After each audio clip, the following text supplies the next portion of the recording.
Тэ одоо та бүхэндээ юу үзүүлэх вэ гэхээр мэдээч Solo Leveling манга гинэ. Вебтун өргөжлүүлүүр гинэ. За 174. За Америкийн нэгдсэн улсын нутаг дэвсгэр тэр чигтээ дайны гал тавтлаа. Энэ нутагт бүхий л төрлийн мана тархаж байна. Сун ангууч үнэн хэлж байсан гэж би огт бодсонгүй. Бид одоо яах вэ? Тэр бидэнд байгаа ганц ангууч биш шүү дээ. Дэлхийн өнцөг болон бүрийн ангууч тулаанд орсон. Зэрэглэлэгчдэр ялгаагүй. Зэрэглэлийн ангууч энгийн үнээс жаахан илүү хүчтэй. Цэргүүд биш, буу биш, шид зэвсэг барьдгаараа л тэд энгийн хүмүүсээс ялгарч байгаа. Тэд энэ тулаанд их нэмэр болж чадахгүй гэдгээ мэднэ. Болон зэрэглэж бас ялгаагүй. Зэрэглэх нэг мангас сагнж байхад зэрэглэлийн ангууч 3-ыг л ангана. Харин зэрэглэх нь бол 10 мангас сагна. Зэрэглэх нь ч үнэтэй адилхан. Тэд 1000 мангас алж чадах байлаач яванда олон оддын адил унахал болно. Энэ амар гоё зураглал байгаа ч яа. Гэхдээ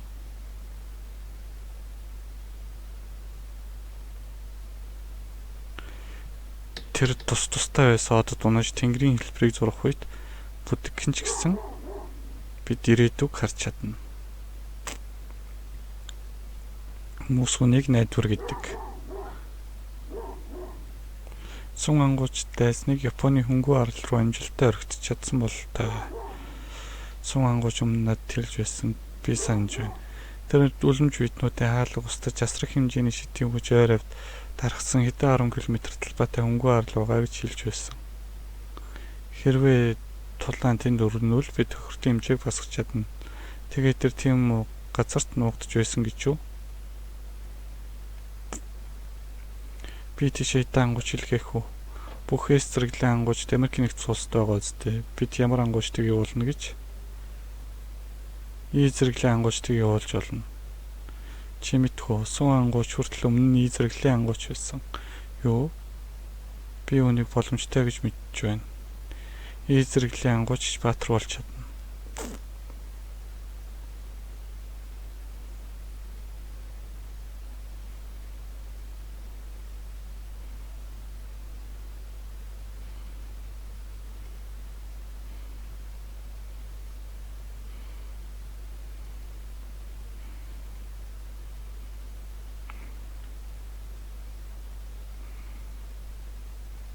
Чикал болж байна.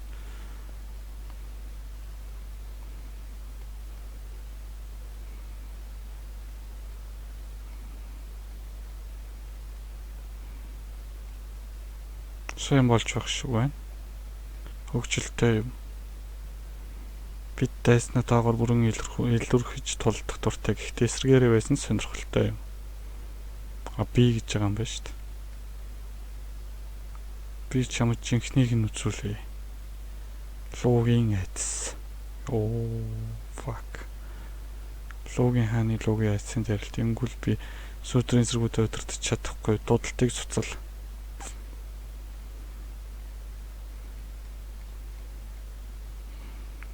Буцаадар гисэл.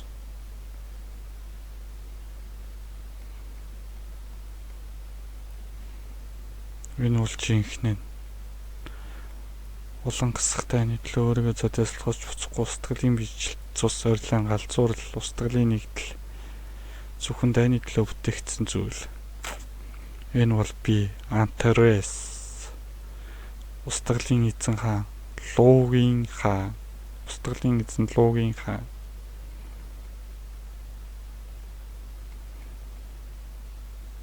Улсын битнүүдийн хааныг өгөх үед гарсан асрах хэмжээний манай энэ газар чинь гэсэн байх ёстой. Гэтэл энэ дайралтыг тэсцсэнгүй. Өшгийн зэргүүзч түүний архиран төртөл өгөө болох болно. Ингээд сандрах хэрэггүйдээ сүдрээ хаан. Чамайг миний гараас барих үед би хэлбархаа мултарч чадах байсан. Гэтэ чиний намайг булан шахсан ч надад таалагдсан учраас би тэгээгүй. Адилхан хааны үед би чамтай чимээг өхөн ярилцахыг хүссэн юм. Хэрв чи өмнөх сүдрийн хааны дурсамжийг өвлөн авсан бол мэдж явах ёстой. Энэ ертөнцид бидний дайсан биш. Тэд энэ тэнгэрээс ч дээр байгаа. Захирагчийн харим. Тэдний оршин байх ганц зорилго бол харанхуйгаас төрсэн хаадыг устгах. Сүдрийн хаач хүнд багтаж байгаа. Би чамайг хөнөөгөө тэдэнтэй тулдахад бэлдэнэ гэж төлөвлөж байсан. Гэхдээ чиний яаж тулдаж байгаагаараа би бодлоо өөрчлөлөө. Чи ааш борноос өөр авьяас чадвартай юм. Би чиний авьяасаас сүдрийн сүр чавлан ялтыг олж харлаа. Гэр бүлээ амьд үлдэхийг хүсвэл бид тэднийг амьд үлдээ. Улсаа аврахыг хүсвэл би улсыг чи үлдээ. Намайг цэргүүдтэй аваад яв гэвэл чимээгүйхэн явъя. Энэ газрын эзэн бол би энэ тодгод дээрх цайзыг хэлээгүй. Би энэ гаригийг бүхэлд нь хэлж байна. Чи тэгэх хэрэгтэй.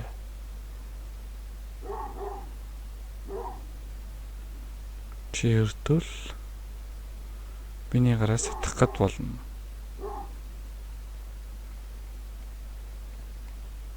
Хэрвээ бид хүчний илүү цагчтай армийн эсрэг явбал чиний гэр бүл, чиний улс, чиний гариг ахин инх тайван эрхчлөөтэй болно. Юу гэмээр байна сүдрийн хаана? Чи надтай нэгтгэв. Бити нэтрүгээд бай. Намайг алахыг хүссэндээ чарлж байгаа чинь нүднээс чарагтаад байхад энэ үгэндээ итгэгээ юу? Би энийг нууж чадахгүй болтой. Энэ миний чамд үзүүлэх сүүлийн өршөөл байлаа. Тэгвэл одоо бэлдээрээ сүдрийн хаана?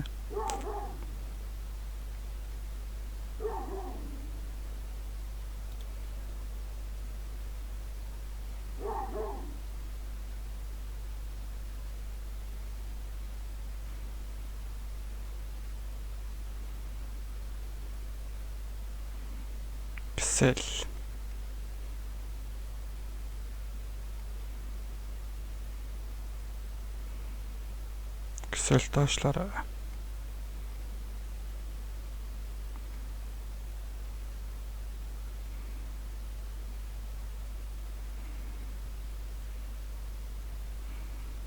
Ганц шалбархаа гаргасангүй. Чи ийм зүйлээр намайг гэмтэж чадахгүй. Эндээ солтыг сэл. Логийн эц.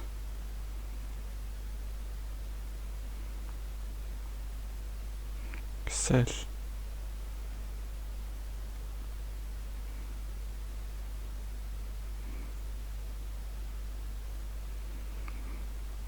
Чи ийм зүйл төгөхгүй.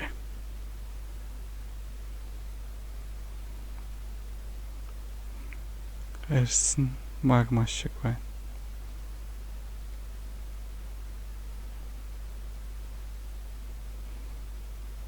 Бос.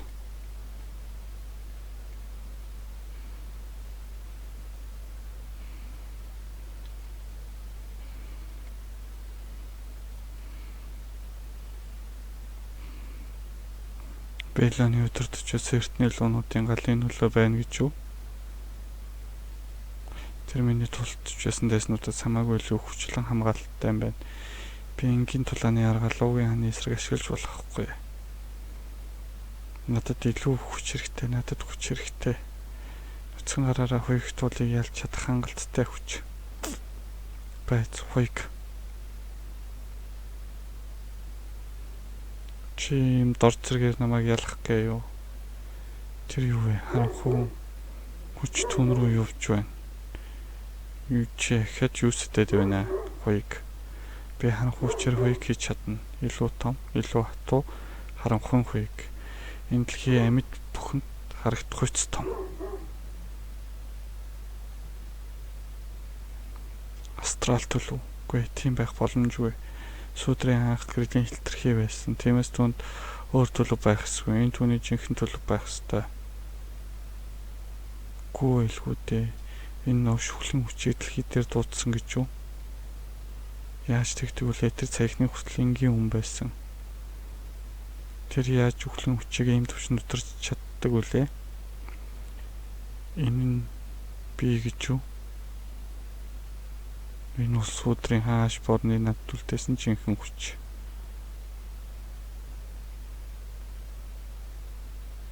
өөрийн биеэс энэ насар тун биеэс би төсөөлшгүй хүч миний биеэр тасралтгүй урсаж байгааг мэдэрч байна. Ойлголоо. Чи амьдын болон өвлийн ертөнцид үнэхээр их цагийг өнгөрөөсөн байна. Ийм болохоор сүүдрийн хааш буран ийм хүчийг ийг л хүнд өвлүүлж чадсан байх. Энэ хүн амьд байхын тулд энэ хүчийг авахаасаа л өмнө өөртөөгөө тасралтгүй тулж байсан байх нь би энэ навшиг заавал алах ёстой. Тэр хитрхи аюултай.